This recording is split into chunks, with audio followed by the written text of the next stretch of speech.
झारखंड के कांग्रेस नेता धीरज साहू के पास से आईटी रेड में अकूत धन मिला। अब तक कयास लगाए जा रहे थे कि साहू के पास से 353 करोड़ के करीब कैश पाए गए हैं।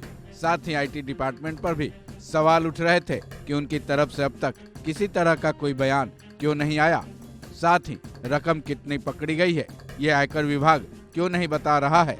लेकिन अब आईटी डिपार्टमेंट ने इस बारे में बहुत कुछ बताया है, जिसमें धीरज साहू के ठिकानों से मिली रकम कितनी है, ये कहां-कहां छुपा कर रखे गए थे, साथ ही ये अकूत पैसा किसका है। आईटी डिपार्टमेंट ने ये भी राज खोल दिए हैं। आईटी डिपार्टमेंट ने साफ कर दिया है कि धीरज साहू के झारखंड, बंगाल और ओडिशा के ठिकानों से रेड के दौरान 351 करोड़ रुपए कैश मिले हैं। साथ ही 2 करोड़ 80 लाख रुपए के मूल्य के जेवरात मिले हैं।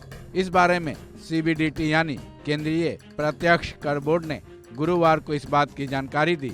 हालांकि बोर्ड ने अपने बयान में किसी का नाम नहीं लिया है। उन्होंने अपने बयान में केवल इतना कहा कि बौद्ध डिस्टिलरी प्राइवेट लिमिटेड का व्यापार झारखंड के रांची में रहने वाले एक परिवार की तरफ से चलाया जाता है। इस परिवार का एक सदस्य राजनीति से जुड़ा व्यक्ति है। हालांकि पीटीआई ने इस बारे में अपने सूत्रों के हवाले से खबर दी है कि ये कार्रवाई कांग्रेस राज्यसभा सांसद धीरज साहू के परिवार की कंपनी पर की गई थी। इस दौरान तीनों राज्यों के 10 जिलों के 30 से ज्यादा ठिकानों पर आईटी डिपार्टमेंट ने 6 दिसंबर को छापेमारी शुरू की थी। ये छापेमारी लगातार 10 दिनों तक चलती रही, जिसमें धीरज साहू के पैतृक निवास स्थान पर भी आईटी ने रेड मारी थी।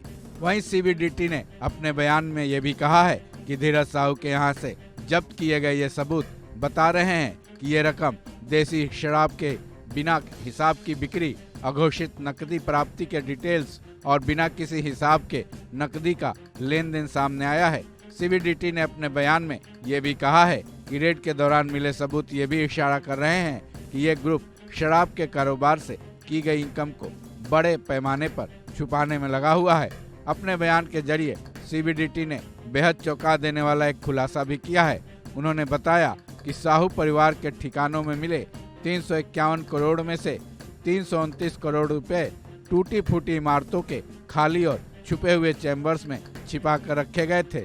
इतना ही नहीं, मकान को खोदकर आईटी डिपार्टमेंट ने ये रकम निकाली थी। ये मकान ओडिशा के बेलांगीर के बहुत ही छोटे शहरों सुडापाड़ा, टिटलागढ़ और संबलपुर के खेतराजपुर इलाके से बरामद हुए थे।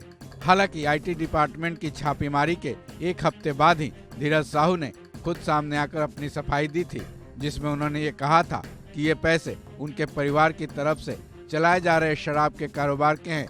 साथ ही उन्होंने ये भी साफ किया था कि इन पैसों से ना तो उनका और ना उनकी पार्टी कांग्रेस का कोई लेना देना है। गौरतलब है कि कांग्रेस के एक नेता का इस केस से जुड़े होने की वजह से राजनीतिक हलकों में बयानबाजी का दौर चल रहा है। तब ये सवाल उठाए जा रहे थे कि आईटी डिपार्टमेंट ने इस पर चुप्पी क्यों साध रखी है।